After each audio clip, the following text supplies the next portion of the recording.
Good afternoon. This is All India Radio. I'm Abhishek Mukhopadhyay and with me is Anita Anand with the Midday News.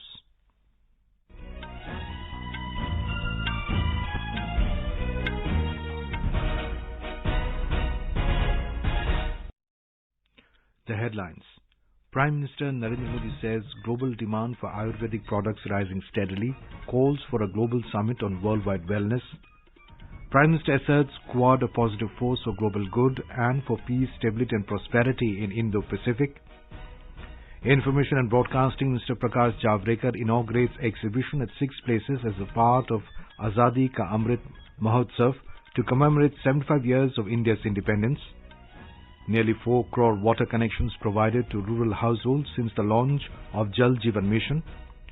Preparations in full swing for upcoming assembly elections in West Bengal, Assam, Tamil Nadu, Kerala and Puducherry. Former BJP leader Yashwant Sinha joins Trinamool Congress in Kolkata. DMK releases party manifesto for Tamil Nadu assembly elections. And India's total vaccination coverage nears 3 crore mark.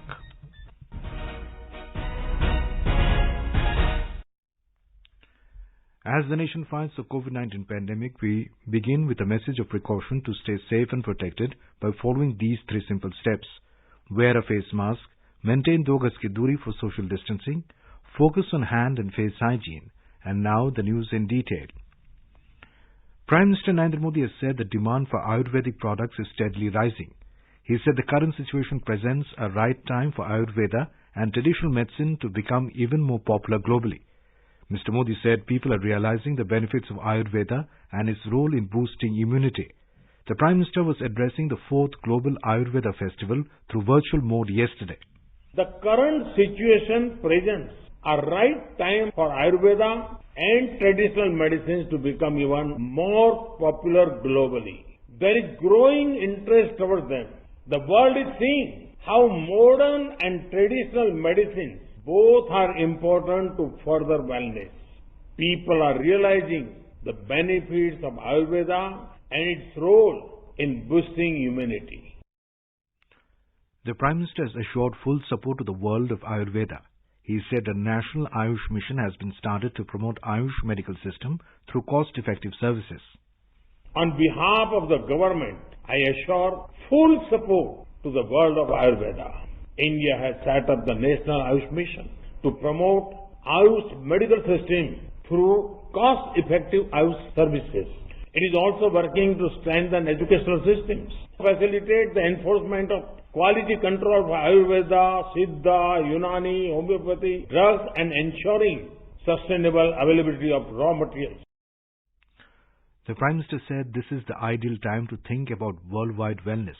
He suggested that perhaps a global summit could be organized on this theme.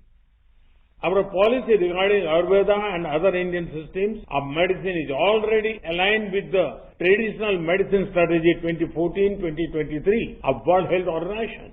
The WHO has also announced the setting up of the Global Center for Traditional Medicine in India. We welcome this step.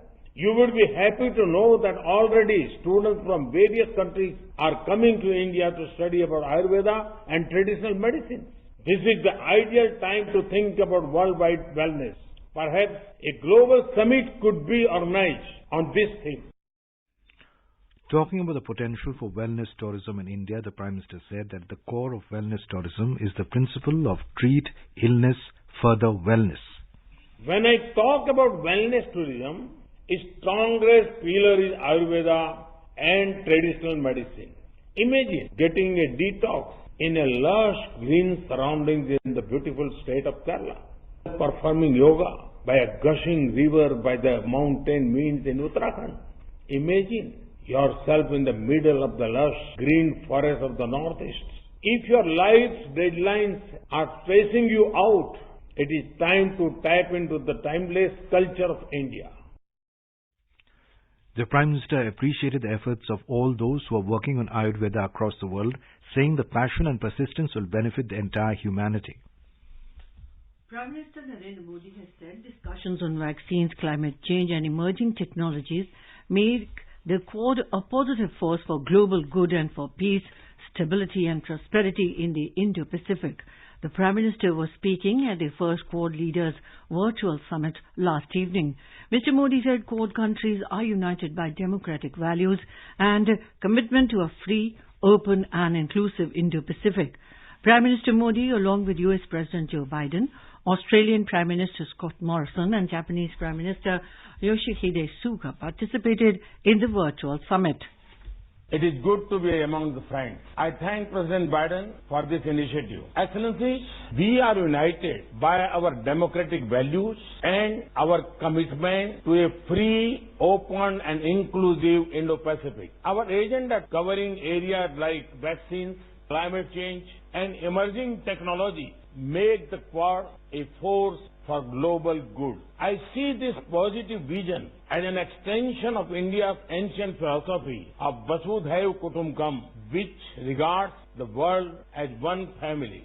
We will work together closer than ever before for advancing our shared values and promoting a secure, stable and prosperous Indo-Pacific. Later, in a series of tweets, Prime Minister Modi said at the first Quad Summit, he reiterated India's commitment to a free, open and inclusive Indo-Pacific in line with its vision of Sagar security and growth for all in the region. He said the countries launched a landmark Quad partnership to ensure accessibility of safe COVID-19 vaccines. He also said India's formidable vaccine production capacity will be expanded with support from Japan, US and Australia to assist countries in the Indo-Pacific region. Quad countries have expressed commitment to promoting a free, open, rules-based order rooted in international law to advance security and prosperity in the Indo-Pacific and beyond. The Quad leaders, in a joint statement issued after the first ever Quad summit yesterday, said they support the rule of law, freedom of navigation and overflight, peaceful resolution of disputes, democratic values and territorial integrity. They reaffirmed strong support for ASEAN's unity and centrality as well as ASEAN outlook on the Indo-Pacific. Information and Broadcasting Minister Prakash Javadekar today virtually inaugurated the exhibition at 6 places in the country as a part of Azadi Ka Amrit Mahotsav program to commemorate 75 years of India's independence. The 6 places where Azadi Ka Amrit Mahotsav exhibitions were inaugurated are Jammu, Imphal, Patna, Bhubaneswar, Pune and Bangalore.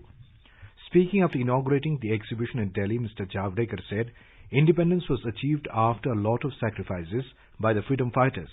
He said through exhibition people will come to know about the freedom struggle. आजादी का अमृत महोत्सव प्रदर्शनी और भी बेहतरीन की जाएगी क्योंकि लोगों को इतिहास के पन्नों के साथ अपनी भाषा में आजादी के लड़ाई की जानकारी मिले, आजादी के बाद क्या हुआ उसकी जानकारी मिले, ये जरूरी है। और इसमें गांधी जी, सरदार वल्लभ भाई पटेल, नेताजी सुभाष चंद्र बोस, डॉक्टर आम्बेडकर, नेहरू जी और सारे क्रांतिकारी भी, खुदीराम बोस से लेकर भगत सिंह और सुखदेव, राजगुरु, इन्हीं के बदौलत हमें आजादी मिली है। यही संदेश इस प्रदर्शनी का है। Secretary Information and Broadcasting Amit Khare, Principal Director General of Bureau of Outreach Satyendra Prakash, Principal Director General of PIB Jaideep Bhatnagar and other senior officials were present on the occasion. As a part of Azadi Ka Amrit Mahotsav program to commemorate 75 years of India's independence, Regional Outreach Bureau has organized a photo exhibition in the state capital Bhubaneswar in Odisha. We have a report. The exhibition, being held at Jaydev Bhavan in the heart of capital Bhubaneswar, carries 49 panels of inspiring photos and briefs that take the onlookers through the glorious corridors of Indian freedom struggle. Being based on the overarching theme of Azadi Ka Amrit Mahotsav, the photos also give a glimpse into the freedom fighters of Odisha.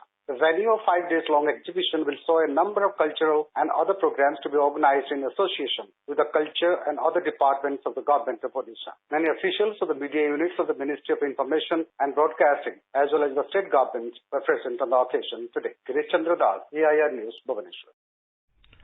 The Regional Outreach Bureau of the Ministry of Information and Broadcasting has also organized a special photo exhibition on the country's independence movement as a part of Azadi Ka Amrit Mahotsav at the CGO complex at Salt Lake in Kolkata. The exhibition was inaugurated yesterday by A.D. Chaudhary, Director General, National Science Museum.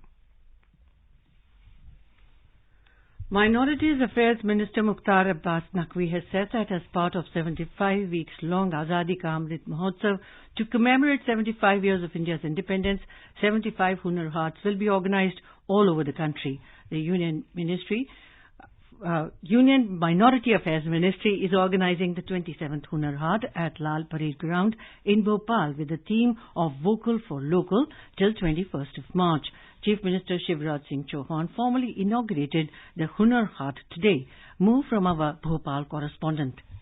Chief Minister Shivraj Singh Chauhan, while inaugurating the 27th Hunar Haat today at Bhopal, has said that Bhopal is also a city of skill and artisans. Bhopal knows how to appreciate their skill. Vocal for local cannot be realized without artisans and craftsmen. Addressing the program, Union Minister Mukhtar Abbas Naqvi said that skill is worship. Hunar Haat is realizing the Prime Minister's concept of vocal for local. Union Minister informed that to celebrate 75 years of India's independence, the Union Ministry of Minority Affairs will provide employment opportunities to 750,000 artisans and craftsmen through 75 Hunar Haat, which will be organized by completion of 75 years of the country's independence. Pooja Pivardhan, AIR News, Bhopal. Uttarakhand Chief Minister Tirath Singh Rawat has said that the Narendra Modi government is working to fulfill Father of the Nation Mahatma Gandhi's vision of a self-reliant India. The Chief Minister was addressing the Amrit Mahotsav program organized in Dehradun yesterday. Jal Shakti Minister Gajendra Singh Shekhawat has said that the government is committed to provide quality water supply to every rural household by the year 2024. He said 3 crore 80 lakh rural families have been provided tap water connection since the launch of the Jal Jeevan Mission. Chairing a conference of states and union territories ministers on Jal Jeevan Mission today through video conferencing, Mr. Shekhawat said over 7 crore rural families are getting quality water in their homes. He said the coverage reached to 37% from 17% within the span of 1.5 years.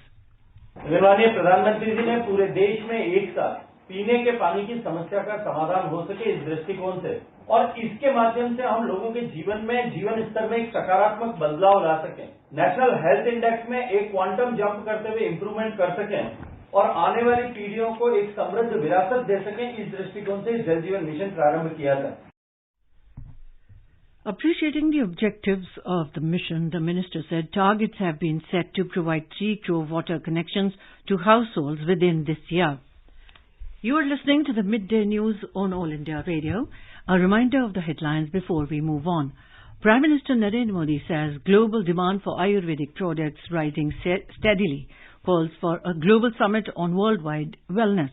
Prime Minister Sir called a positive force for global good and for peace, stability and prosperity in Indo-Pacific.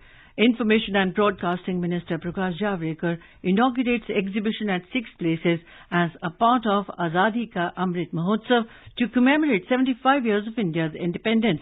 Nearly 4 crore water connections provided to rural households since the launch of Jal Jeevan Mission. Preparations in full swing for upcoming assembly elections in West Bengal, Assam, Tamil Nadu, Kerala and Puducherry. Former BJP leader Yashwant Sinha joins Trinamool Congress in Kolkata. DMK releases party manifesto for Tamil Nadu assembly elections, and India's total vaccination coverage nears 3 crore mark. For quick news updates round the clock, follow us on our Twitter handle at AIR News Alerts.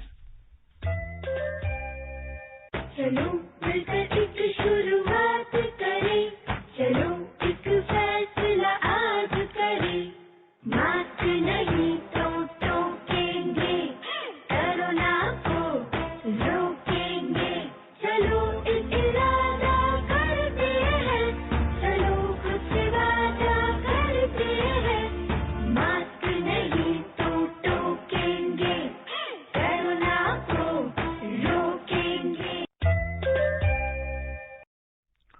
Welcome back. You are listening to the Midday News. Preparations are in full swing for the upcoming assembly elections in West Bengal, Assam, Tamil Nadu and Kerala, as well as Union Territory of Puducherry. The withdrawal of candidature ended yesterday for the first phase of assembly polls in Assam and West Bengal. In Assam, 47 assembly constituencies will go to polls on the 27th of this month during the first phase, while polling will be held in 30 assembly constituencies of West Bengal in this phase. In Assam, 269 candidates are in the fray in the first phase of assembly elections. Official sources said 10 candidates have withdrawn their nomination papers. Several heavyweights are in the fray in the first phase, including Assam Chief Minister and senior BJP leader Sarvananda Sonowal, President of Ahom Gana Parishad Atul Bora, State Congress President Ripun Bora, and Assam Jatiya Parishad President Lorin Jyoti Gogoi. Meanwhile, the BJP and the Congress declared the list of star campaigners. Prime Minister Narendra Modi, Party President JP Nadda, Union Ministers and senior leaders Rajnath Singh and Amit Shah are some of the star campaigners for the BJP. For the Congress, Sonia Gandhi, Manmohan Singh, Rahul Gandhi, Priyanka Gandhi would campaign for the party candidates. Union Minister and senior BJP leader Smriti Irani held rallies in Upper Assam today. Elaborate arrangements also taking place in West Bengal for the first phase of assembly polls. More from a Kolkata correspondent. Another 210 companies of central forces expected to reach West Bengal before the first phase of assembly elections in the state. According to sources in the Election Commission, more than 700 companies will be used for conducting free, fair and peaceful elections in this phase. 30 constituencies across 5 districts will go for polls on 27th March in the first phase. Special Observer Ajay Nayak and Special Police Observer Vivek Dubey had held a series of meetings yesterday at Mednipur with political representatives and election officials of 3 poll-bound districts, that is, East and West Mednipur and Jhargram. Dr. Priyanka, All India Radio, Kolkata. Process of filing of nomination papers for the second phase of assembly polls in Assam and West Bengal also concluded yesterday. In Assam, 202 candidates filed nomination till the last reports came in. 39 assembly constituencies of Assam and 30 assembly constituencies of West Bengal will go to polls on the 1st of April in the second phase. On the other hand, the process of filing of nominations has begun for the third phase of assembly elections in these 2 states with the issuance of notification yesterday. 40 assembly constituencies of Assam and 31 assembly constituencies of West Bengal will go to polls in the third phase on the 6th of April. Filing of nomination papers is also begun for the single-phase assembly elections in Kerala, Tamil Nadu as well as the Union Territory of Puducherry. All the 140 assembly constituencies of Kerala and 234 assembly constituencies in Tamil Nadu along with 30 assembly constituencies in Puducherry will go to polls together on the 6th of April. In Tamil Nadu, parties are gearing up for the upcoming assembly election. The opposition party in the state, DMK, released the election manifesto today. At the AIA-DMK front, the party's joint coordinator and Tamil Nadu Chief Minister Edappadi K. Palaniswamy began campaigning at Salem yesterday. The coordinator of the party and the Deputy Chief Minister O. Paneerselvam filed his nomination at Bodhinakanur in Theni district. More from a Chennai correspondent. As internal squabbles are prevalent in all the parties, including the Congress, leaders are busy in appealing to their fellow men to maintain calm and work for unitedly to win the elections. At this juncture, DMK party chief M.K. Stalin released the election manifesto today and enlisted 500 announcements. Speaking to media in Chennai, he said that a separate ministry in the name of program implementation would be formed to fulfill the assurances. He told that all the memorandums presented to him by the people during his recent visit would be fulfilled in 100 days of his government. AIADMK's manifesto is likely to be released tomorrow. Today and tomorrow is declared holiday and there is no nomination filing on these days. 19th March is the last date for filing nomination and the scrutiny will take place on 20th of this month. March 22nd is the last date for the withdrawal and the polling will take place on April 6th. With joy, this is R. Murthy, AR News, Chennai. Kerala is also witnessing hectic political activities ahead of assembly polls. More from a Thiruvananthapuram correspondent. Ruling LDF have already begun their campaign in the state along with election convention meetings. It is reported that Chief Minister Pinarayi Vijayan, who is contesting again from Dharmadam, will submit his nomination on Monday. Opposition leader Ramesh Chennittala said that Congress will declare their candidates in 91 seats tomorrow. Kerala Congress Joseph faction and UDF Ali have also published their list of candidates. It is expected that BJP will declare their candidates after the party's parliamentary board meeting in New Delhi today. Mayusha for AR News from Thiruvananthapuram. The counting of votes in the 4 states and the Union Territory will take place on the 2nd of May. Ahead of West Bengal Assembly elections, former Bharatiya Janata Party leader and former Union Minister Yashwant Sinha joined Trinamool Congress today. He joined the party in the presence of TNC leaders Derek O'Brien, Sudeep Bandyopadhyay and Subrata Mukherjee at the Trinamool Bhavan in Kolkata. The 83-year-old leader had quit BJP in 2018. In Telangana, about 3,800 jumbo ballot boxes have been set up for polling in 2 graduate constituencies of the State Legislative Council tomorrow.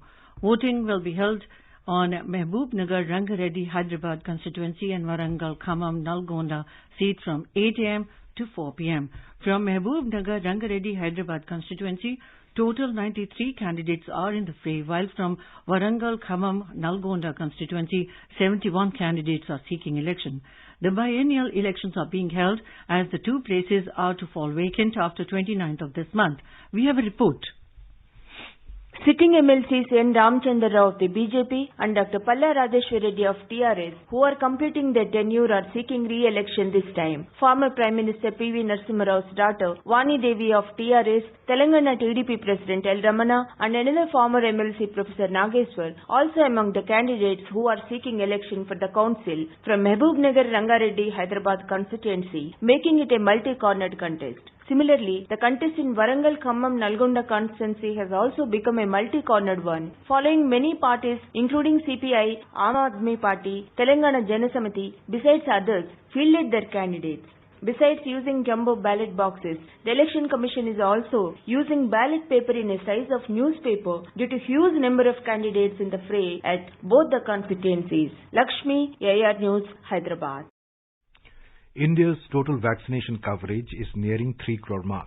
Over 2 crore 82 lakh people have been administered COVID-19 vaccines in the country so far. Health Ministry said that more than 20 lakh 53,000 people have been inoculated with COVID-19 doses in the last 24 hours.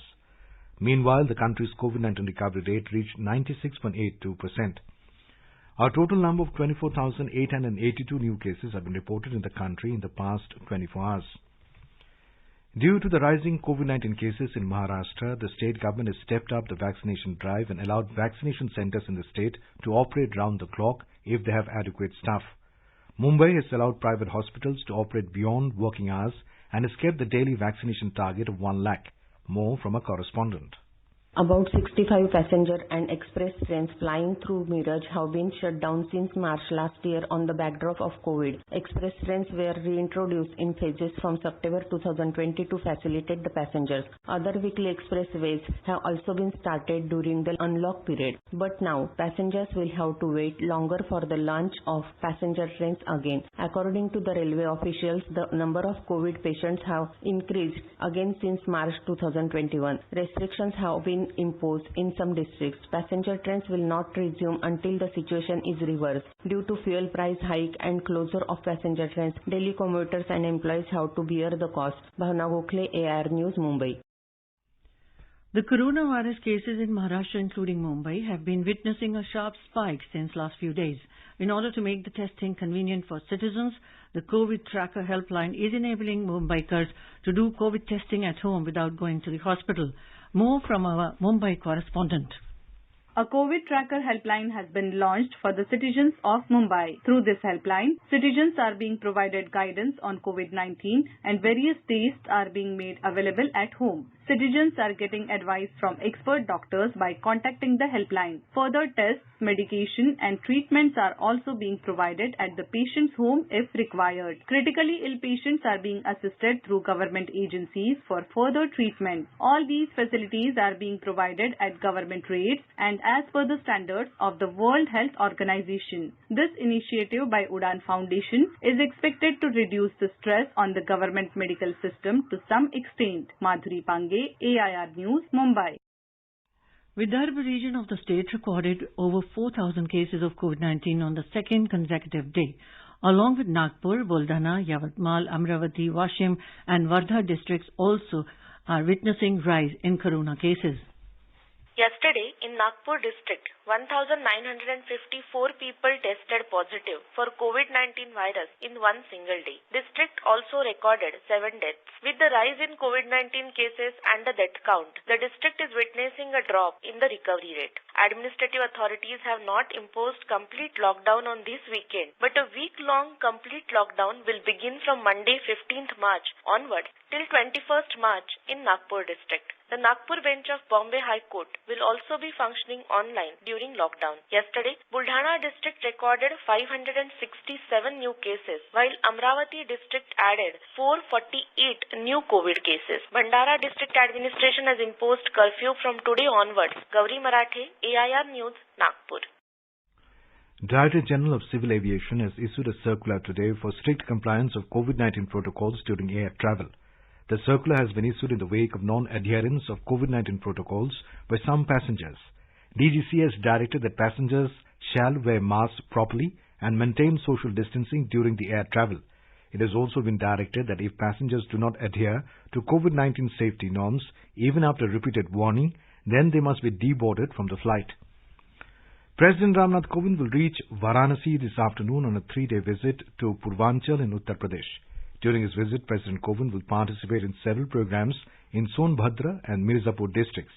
The President will visit Kashi Vishwanath Temple and take part in Ganga Aarti this evening. Elaborate security arrangements have been made in and around the venues. More from a Varanasi correspondent. It will be for the first time when President Ramnath Kovind will participate in world-famous Ganga Aarti at the Sashwamedh Ghat. Before this, he will perform Darshan Pujan at the Baba Vishwanath Temple. Chief Minister Yogi Adityanath will accompany President during Ganga Aarti. In wake of President visit, the ghats have been cleaned and richly decorated. 5-tier security arrangements have been put on place. The ghats and temples area have been declared no-fly zone and use of drone cameras has been restricted. MS Yadav, AIR News, Varanasi. In our series on Ek Bharat Shrestha Bharat today, we bring you a special story from Mizoram. The Ek Bharat Shrestha Bharat campaign highlights the age-old tradition of our country, unity in diversity. Under the campaign, each state is paired with another state and highlights the milieu of mutual exchange of cultures. Mizoram is paired with Bihar under the Ek Bharat Shrestha Bharat. We have a report. Many Mizo people who have visited Bihar still remember their good experiences, recalling the ethos of culture, customs and heritage of Bihar. Many people of Mizoram observe that Bihari people are very cooperative and they live a simple life. According to them, Bihar is a mix of Hindu, Islam, Buddhist, Jain and Christians. A sizable population belongs to tribal communities, terming the Holi in Bihar as very joyous. They also found that Chhath festival is indigenous to people of Bihar. Irene, AIR News, Aizawl. National Eligibility cum Entrance Test NEET for admission to undergraduate medical courses will be conducted on 1st of August this year. NEET Undergraduate 2021 will be conducted in 11 languages. National Testing Agency yesterday informed that the detailed information related to the test will be provided soon. The agency advised the candidates to keep visiting the website nta.ac.in and ntaneet.nic.in for further details. In cricket, India will take on England in the second of the 5-match 2020 International Series at Narendra Modi Stadium in Ahmedabad tomorrow. The match will begin at 7 p.m. England are leading the 5-match series 1-0 after defeating India by 8 wickets in the first T20 match at the same venue last night. Now let us take a look at the weather update for the day. In the national capital Delhi, sky will be mainly clear, becoming partly cloudy towards evening and night. The minimum temperature was 15 degrees Celsius, while maximum will be around 33 degrees. Mumbai will have mainly clear sky with temperature varying between 19 and 31 degrees Celsius. Chennai will have partly cloudy sky. The temperature will fluctuate between 20 and 33 degrees Celsius. Kolkata will have partly cloudy sky with possibility of thunder and lightning. Jammu will have mainly clear sky becoming partly cloudy towards evening or night. Srinagar is expected to have partly cloudy sky becoming generally cloudy towards evening. Leh and Gilgit will have generally cloudy sky with light rain. Muzaffarabad will have partly cloudy sky becoming generally cloudy towards afternoon or evening. The temperature will vary from 7 to 17 degrees Celsius. And in Dehradun, there will be mainly clear sky becoming partly cloudy towards evening or night. And now, before we end the bulletin, the headlines once again. Prime Minister Narendra Modi says global demand for Ayurvedic products rising steadily, calls for global summit on worldwide wellness. Prime Minister asserts Quad a positive force for global good and for peace, stability and prosperity in Indo-Pacific. Information and Broadcasting Minister Prakash Javadekar inaugurates exhibition at 6 places as a part of Azadi Ka Amrit Mahotsav to commemorate 75 years of India's independence. Nearly 4 crore water connections provided to rural households since the launch of Jal Jeevan Mission. Preparations in full swing for upcoming assembly elections in West Bengal, Assam, Tamil Nadu, Kerala and Puducherry. Former BJP leader Yashwant Sinha joins Trinamool Congress in Kolkata. DMK releases party manifesto for Tamil Nadu Assembly elections, and India's total vaccination coverage nears 3 crore mark. And for details of these stories and more, log on to our website www.newsonair.com and News on AIR app. And with that, we end the Midday News.